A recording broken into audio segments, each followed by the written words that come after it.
Hey there everybody, this is Airhead.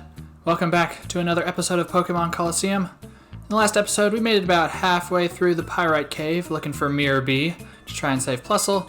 This episode, we're gonna try and finish everything up and find where Miror B is hiding. And we're starting off here because I didn't go this way because I was looking for a checkpoint. So let's see what lies over this way. Well, there's a trainer. Do I have my Pokemon right? Alright, looks good. Let's battle. If I drop you here, Miror, be sure to give me a reward. What reward would he give you? Would he give you a shadow Pokemon? That'd be nice. Maybe we could get a reward from him. By stealing it. Oh man, this guy has the same Pokemon that Folly had all the way back at the beginning of the game. Oh wow, Mantine's heart gauge is really low. Do we get a new move? Hey, we got Bubble Beam. Sweet. Oh, that's so much better. There we go. This should be easy now. And Bubble Beam. Oh, that's so nice having a water type attack. And Bubble Beam, it's not that strong, but it's strong enough. Alright, and this is going to be an easy battle. Like, look at this guy's team. Oh no, Growl when we're using special attacks.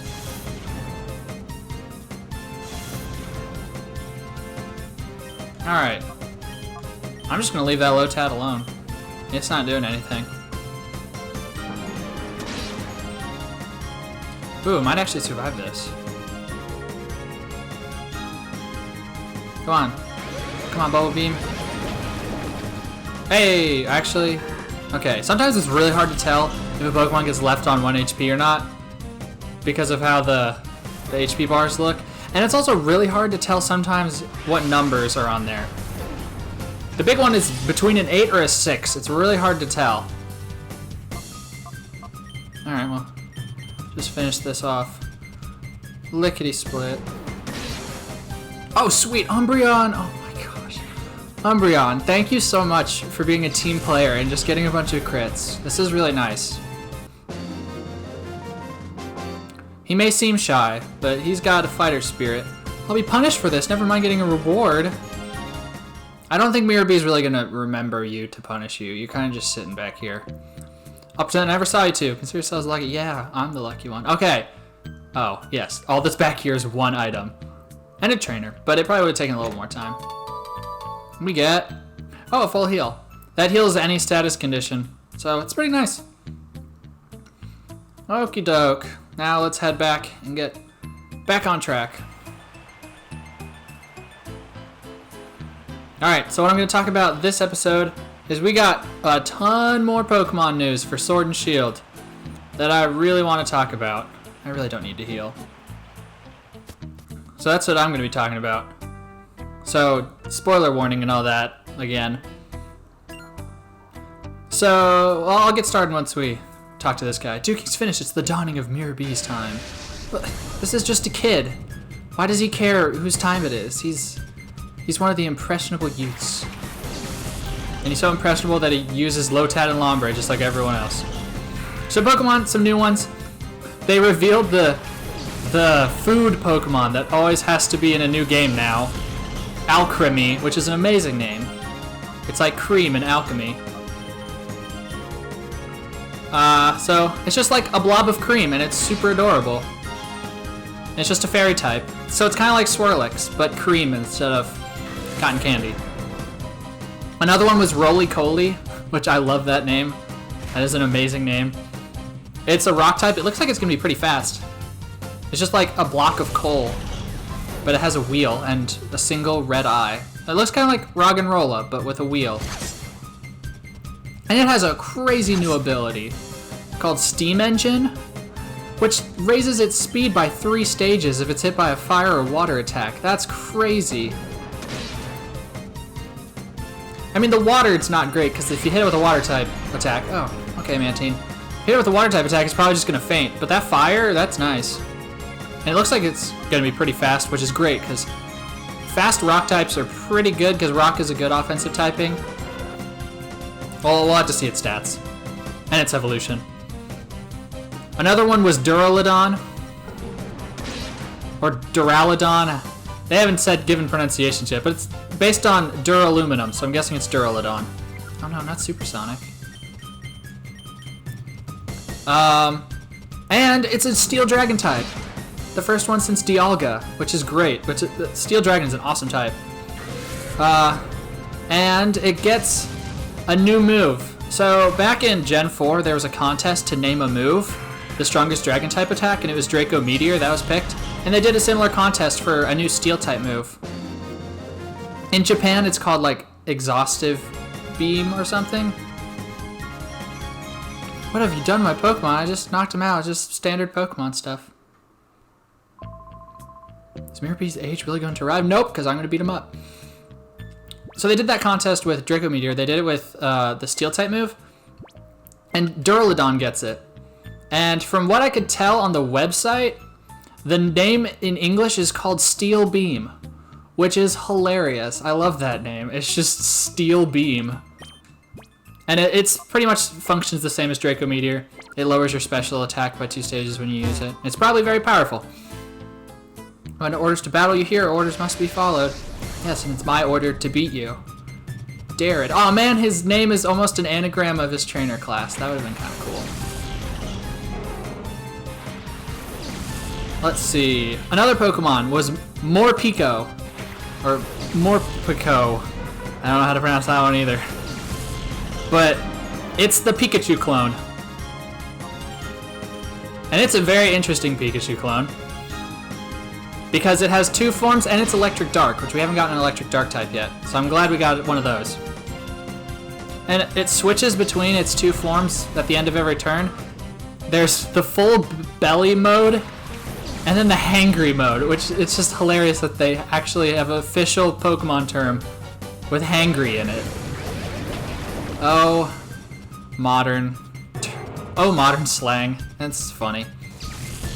And it gets a signature move that's, depending on what mode it's in, it's either electric or dark. So that's pretty cool. Oh my gosh, Umbreon. Oh, look at Coughing's eyes when it faints. Like they roll in the back of its head. That's so creepy. Man, Umbreon is ridiculous. He just wants to impress me. Thank you, Umbreon. You've done a great job. Okay, the big one for new Pokemon. Nobody said anything about losing, so it's okay. Well, I mean, you did slow me down a little bit, so I'll give you that. Let's put Espeon back out. The big one, there are regional variants, which I expected. But besides that, there's new evolutions for past Pokemon. Oh yeah, there's a secret tunnel right here. It's kind of hard to see, but you can check by this flat area. And in here, if you thought Hyper Potions were too much, here we get a Max Potion, which just fully heals. Which is crazy. I don't know why you'd need that, but it's nice to have. Yeah, so new Galarian forms. Sounds kind of weird. Galarian. They have Galarian Weezing, which is Poison Fairy. Very interesting. I'm not really sure where the fairy comes from. Oh, we're back down in the sewers, I guess this is what this place is. It probably smells awful down here.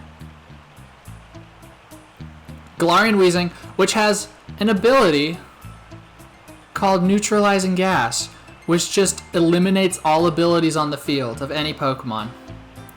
Oh, she wants to win the Colosseum. That's very nice of her. That ability is ridiculous.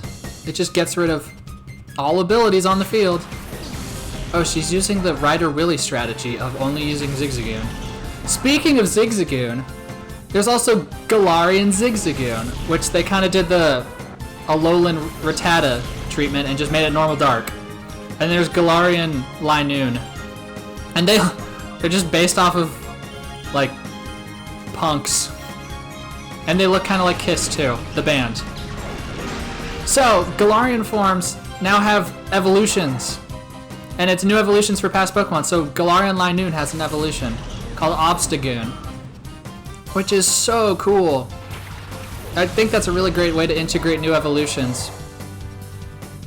Because For some, like, Piloswine, technically, it evolves by leveling up with Ancient Power, but that's only in Gen 4, but it can technically learn Ancient Power in Gen 3, so there's no reason why it shouldn't evolve in Gen 3 except Mamoswine doesn't exist.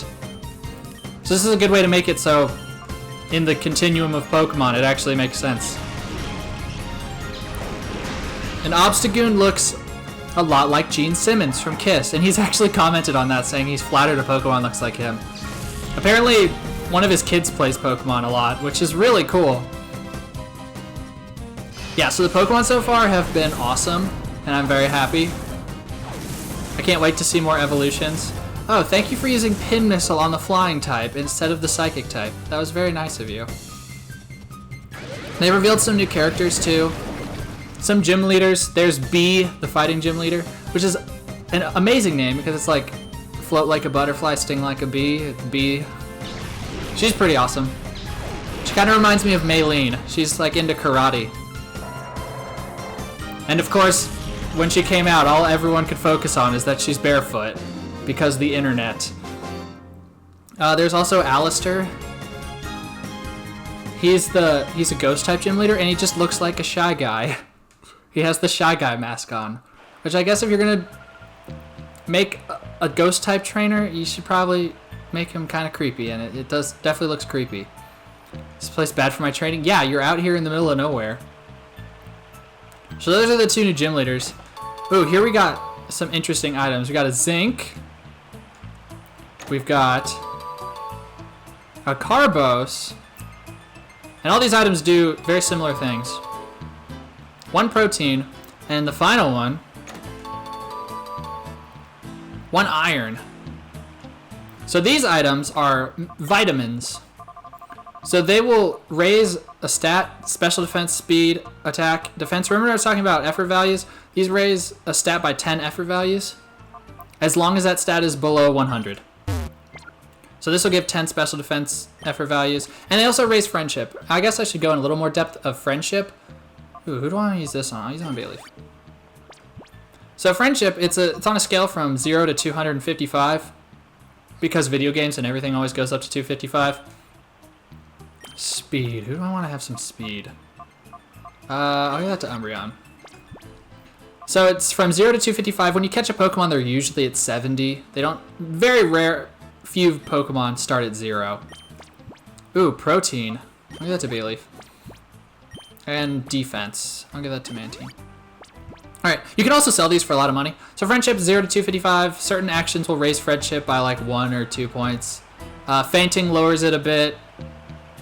And the higher the friendship, the lower things give friendship.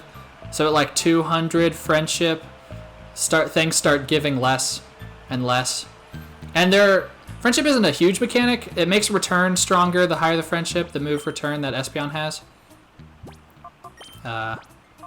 Here. This move, yeah.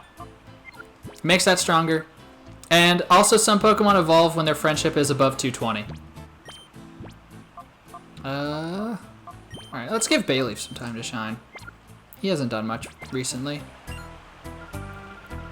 Looking for Duking's Pokemon? Could it be beyond here, I wonder? That's really all there is with friendship. In later games... Oh, Mela. The last trainer was Melee, and now we have Mela. That's kind of funny. Maybe they're sisters.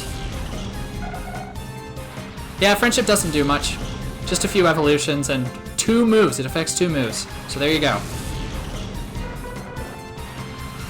Let's see. Other characters. Oh, forgot to mention. With Alistair and Bee, they're actually version-exclusive gym leaders now. Bee is in Sword and Alistair's in Shield, which I guess that's another good reason to pick a version, I guess. I'm not sure how I feel about version-exclusive gym leaders. Well, in all honesty, I don't really like version-exclusiveness to begin with. I kind of wish they would just release one big game with everything in it. But that kind of disencourages people from trading, so I can see why they still do it, but I feel like I would like it if everything was just all in one game. But that kind of defeats the roots of Pokemon, so I'm fine either way. Let's see. Oh yeah, they revealed some new rivals. There's Bead, Yes, there's Gym Leader B and then Rival Bead with a D. And he seems like the cocky jerk rival that everyone wanted. So I'm glad that some people are getting what they want. So we got the friendly rival and the cocky jerk rival, which is good. I'm glad we're getting characters to fill both roles. We don't know much about either of the rivals. Oh, another critical hit. Wow, we're getting lots of those. The other rival is Marnie, who is kind of the mysterious rival. And she's kind of goth, which is why everyone likes her. And she's followed by this generation's evil team, which actually isn't really all that evil. It's Team Yell. I saw someone say that Team Scream would be a better name, and I agree, I like Team Scream, but Team Yell is fine. They're just a bunch of rabid fanboys and fangirls for Marnie. They just love her and want her to win. So they'll just do a bunch of stuff to get in people's way so that Marnie wins. It's actually really funny. Oh, hyper mode. Alright, well, let's get Bayleaf out of that. Oh my gosh, Lick looks hilarious and kind of gross. Please don't paralyze me. Oh, man. Yeah, that's 30% paralysis. Alright, let's switch Mantine out.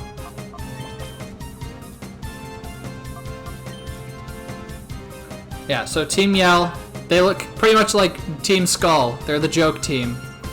So maybe there's another team that might seem good but is actually evil. They might pull that again. And speaking of that, another character is Chairman Rose. He's kind of like the organizer of the entire Pokemon League, which is interesting that they have that character because there hasn't really been someone like that in the past who's just the head of the Pokemon League. I guess the champion would be, but they don't really address that. Wow, Bailey, jeez, are you angry or something? He's just the loner, so he wants to do stuff by himself. Oh, here's the thing with Thief. It's supposed to steal your item, but it doesn't actually steal your item. I don't know why. Of course, if an item gets stolen, you'll just get it back at the end of the battle, so it doesn't really matter either way. But it doesn't steal items. I don't know why that happens, but it does it. And Chairman Rose also has a secretary named Oleana, who looks very grumpy and very serious. So people are speculating that Rose and Oleana are evil, just kind of like with Lusamine in Sun and Moon. Where's the Pokemon? Oh yeah, she was talking about how Miror B might be ahead. Don't people have any sense of direction? I bet you're having trouble getting around this cave. It is actually kind of confusing. Ooh, a Cypher Peon. Well, that must mean we're going the right direction. Alright, sorry Mantine, but you're a little hurt. Oh no, isn't this something? This is the edge of the world. Oh no. Cypher is actually the Flat Earthers. Those fiends. We must defeat them and stop their spread of misinformation. That's all the characters they've gone with so far. There have been a few new mechanics that have been introduced. One that I am very confused on is Gigantamaxing. So there's Dynamaxing, which is just the Pokemon gets big. And there's Gigantamaxing, which is the Pokemon gets big and changes form. So it's basically Mega Evolution, but big. It's actually even more specialized than Mega Evolution, because not only can only certain species of Pokemon do it, only certain Pokemon within that species can do it. So Dreadnought is one of the ones that can have a new form in Gigantamaxing, but only Dreadnoughts that have been caught in raid battles. So that seems... I don't know why they get rid of Mega Evolution just to put in something that's even more specialized than Mega Evolution when they're concerned about game balancing. It doesn't really make a lot of sense to me. But I also don't know how Gigantamaxing stat works. They might be the same as Gigamaxing or Dynamaxing, and they're just flashy. They're just flashier in new forms, so it might just not be any more unbalanced. But it also seems like they get unique moves for Gigantamaxing, which seems kind of unfair, but I don't have enough information, so I can't really say. But it just seems odd that they get rid of Mega Evolutions to put in something that looks almost exactly like Mega Evolutions. Oh, they've talked about online a little bit more too. The online seems really good so far. They have something like the PSS, from X and Y where you kind of just can click on a person's name and you can just choose what to do with them, like battling or trade, just anywhere on the field. And for battling, there's a ranked battle mode. Or if you win, you'll get points. If you lose points. And you can rank up. There's like Pokeball rank, Great Ball rank. And they also have like a casual mode where there's no points awarded or anything. And you can also, in casual, you can use some legendaries and mythicals that aren't allowed in ranked battles. I don't ever use or ever go online and do competitive battles. So I probably won't start now, but you never know. This might get me into it. Possibly. I don't know, it's very stressful. I'm not really one for competition. I kind of just like single player stuff and just having fun by myself. Some other mechanics is they have Poké Jobs, which is making your Pokemon go out and do manual labor, so isn't that fun? You can send out some Pokemon from your PC box. They'll go do some jobs around Galar. There's like construction, helping with cooking. And they'll get experience. And you'll get some special items too occasionally. It also says you'll get like base stat points. But there's nothing here. We've been duped. Yeah, there's nothing here. Well, okay, I guess we'll just have to turn around. Yeah, so you can send your Pokemon Pokejobs. The base stat points, I'm guessing, are effort values. So your Pokemon will get effort values depending on the job they do. Possibly. But it seems interesting. It's kind of like the Pokepelago. Only you'll get better rewards than just beans. But I don't think there's hatching Pokemon involved. Ooh, okay, we got another guy. Ooh, Bailey's kind of hurting. That's okay. I'm sure he'll be fine. Score points with Miror B so I can get a promotion. But you're already a grunt. What's there above grunt? You can't be an admin because admins are like the big scary guys. So I'm not really sure what you'd be. I don't know the between peon and admin. I don't really know what's in between that. And then just some miscellaneous stuff. We've gotten a better listen at some tracks, some music tracks, which I'm very happy about. We know a little bit more about, oh yeah, by the way, Shadow Swablu. We know a little bit more about the Gym Leader theme, which sounds awesome. Oh, I'm actually in a synthesis. There we go, that fixes the healing problem. The Gym Leader battle theme sounds awesome. It's like the X and Y battle theme, except actually interesting. I'm sorry for anyone that likes the X and Y Gym Leader battle theme. But it kind of has that techno feel, like a rave party. So I very much approve of it. Oh man, Swablu used Fly, okay. So I can't hit it, unless it comes down. We gotta listen to Bead, the rival Bead, his battle theme. Which sounds a lot like the PWT, the Pokemon World Tournament. From Black, White 2, or Black and White 2. It sounds very similar to that. Oh yeah, we missed. And I love how it just stands in midair while we miss. That just looks funny. Alright, well, I'm gonna try and paralyze this thing. There have been little snippets of the wild battle theme and the trainer battle theme, but I haven't heard enough to really make much of an opinion on it. Because most of it just has a ton of sound effects, so it's really hard to hear. Paralysis? Oh, don't put, Actually, sleep is kind of trivial in this game, because you always have an awakening on you. Because I could just call. There we go. Problem solved. That pretty much brings everything up to speed with Pokemon announcements. They did, okay, there's one more thing. On Nintendo, oh man. Nintendo's UK YouTube channel. Oh, I'm actually gonna show this off. This is really funny.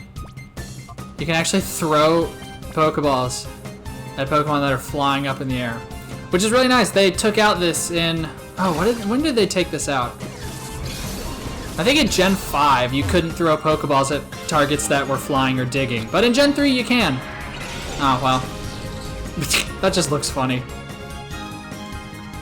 They did show off a town. It looked like the beginning town where the professor's lab is. And it does look very nice. I know some people complain about the graphics, but I still think it looks pretty good. And the town is actually pretty big.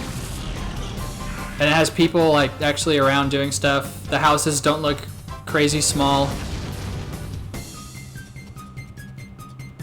Yep, so that brings us up to speed. Apparently there are going to be more reveals just kind of coming out through YouTube over the next few weeks.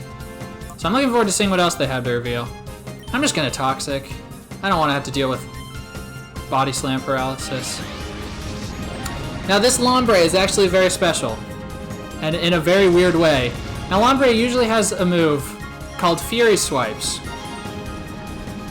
But for some reason, the programmers accidentally gave this Lombre Fury Attack, which it can't learn normally at all. So they accidentally mixed that up, which is really funny. And it's even funnier because Fury Attack is supposed to be like you're hitting them with a beak. It's usually for birds.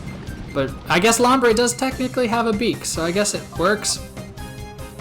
Alright. Now let's just try and capture this Swablu. Hopefully the poison will be enough to help.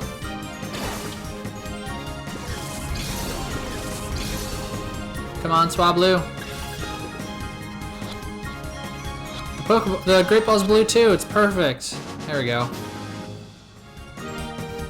Sweet, we got Swablu. Ooh, Paraflinch. That's a fun strategy. They're paralyzed and you go for flinches, so there's even less chance for them to attack. Always a fun strategy to go for. And very annoying if it gets done to you.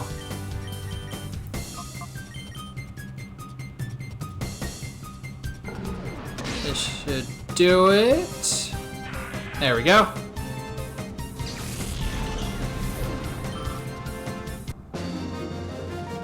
Perfect. No, my bright future. Now I'm just going to have to stand in this cave for the rest of my life. It's okay, Zalo. I'll come back to visit you, I promise. You ruined all my hopes of getting a promotion, sob. Well, let's see if this is the right way to go.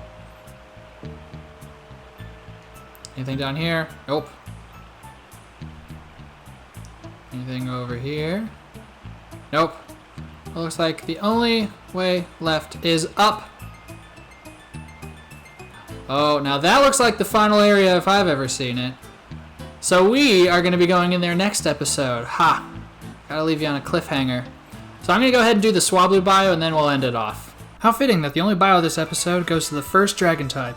We've got Altaria, which evolves from Swablu at level 35 and goes from normal flying to dragon flying. It's pretty safe to say that all dragon types have good stats, and Altaria is no exception. It mainly focuses on taking hits with its great bulk and many resistances. Just be careful of ice types. Altaria's offensive stats are pretty subpar, but it learns a lot of great moves to help make up for them.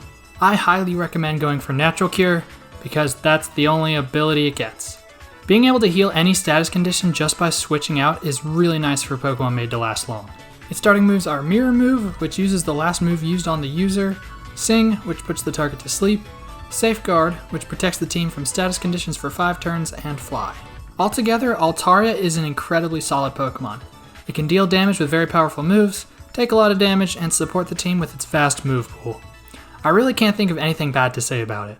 Okay, that'll do it for this episode. In the next one, we'll be going in this little cave inside a cave and seeing if Miror B is in there. So thank you very much for watching. It has been a pleasure to play, and I will catch you later.